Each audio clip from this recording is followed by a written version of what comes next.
Selanjutnya contoh-contoh prototipe yang dibuat menggunakan berbagai alat, yaitu yang pertama ada Sketch, selanjutnya ada Figma, dan ada Adobe XD. Nah, sementara itu teknik prototyping sering digunakan dalam tahap awal pengembangan produk fisik. Contoh yang sering ditemui dalam desain produk industri seperti peralatan rumah tangga, perangkat elektronik, konsumen. Misalnya sebuah tim desain dapat menggunakan kertas atau kardus, bahkan bahan sederhana lainnya untuk membuat model awal dari sebuah speaker portable. Prototipe ini digunakan untuk mengevaluasi aspek fisik seperti bentuk, ukuran, dan ergonomi produk sebelum melangkah ke tahap pembuatan prototipe dengan bahan yang lebih mahal dan proses yang lebih kompleks tentunya. Prototipe manual ini memungkinkan iterasi cepat dan pengujian ide secara praktis dengan biaya yang sangat rendah, memberikan wawasan awal yang penting dalam proses desain. Selanjutnya ada prototipe interaktif. Konsep prototipe interaktif dan pentingnya simulasi interaksi pengguna dalam proses prototyping. Konsep prototipe interaktif melibatkan pembuatan model produk yang memungkinkan pengguna untuk berinteraksi seolah-olah mereka menggunakan produk akhir. Prototipe ini biasanya mencakup elemen-elemen antarmuka pengguna yang fungsional seperti tombol yang dapat diklik, formulir yang dapat diisi, navigasi yang dapat bekerja seperti alat Figma, Adobe XD, InVision, sering digunakan untuk membuat prototipe interaktif. Tujuannya adalah untuk mensimulasikan pengalaman pengguna secara realistis sehingga desainer dapat menguji dan mengevaluasi bagaimana pengguna akan berinteraksi dengan produk tersebut. Selanjutnya, bagaimana menyusun aliran interaksi dalam prototipe untuk menciptakan pengalaman pengguna yang realistis.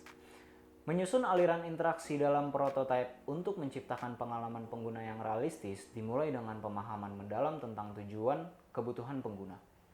Yang pertama, membuat user flow, yaitu diagram yang memetakan perjalanan pengguna melalui produk awal hingga akhir. Ini mencakup semua langkah yang diambil pengguna untuk mencapai tujuan mereka, seperti mendaftarkan akun, mencari produk, menambahkan produk ke keranjang belanja, dan menyelesaikan pembelian. Menerapkannya ke dalam prototipe menggunakan alat prototyping seperti Figma, Sketch, atau Adobe XD.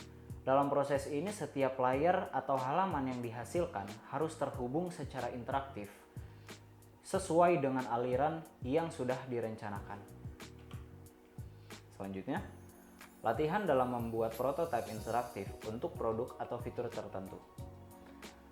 Latihan dalam membuat prototipe interaktif atau untuk produk fitur tertentu merupakan langkah penting dalam meningkatkan keterampilan desain dan pemahaman tentang interaksi pengguna. Salah satu latihan yang efektif adalah dengan memilih sebuah produk atau fitur sederhana seperti aplikasi kalender, fitur pencarian pada situs web, dan kemudian membuat prototipe interaktif untuknya. Nah, di sini mulailah dengan membuat wireframe dasar untuk setiap layar utama yang diperlukan, seperti halaman utama, halaman pencarian, dan halaman detail. Nah, setelah wireframe-nya selesai, tambahkan elemen interaktif seperti menggunakan Figma atau Adobe XD seperti itu. Dan selanjutnya adalah menguji prototipe dengan pengguna sebenarnya atau rekan kerja. Mintalah mereka untuk menyelesaikan tugas tertentu seperti mencari acara di kalender, menemukan produk di situs web. Amati bagaimana mereka berinteraksi dengan prototipe dan catat setiap kesulitan atau kebingungan yang muncul. Gunakan umpan balik ini untuk iterasi yang lebih lanjut.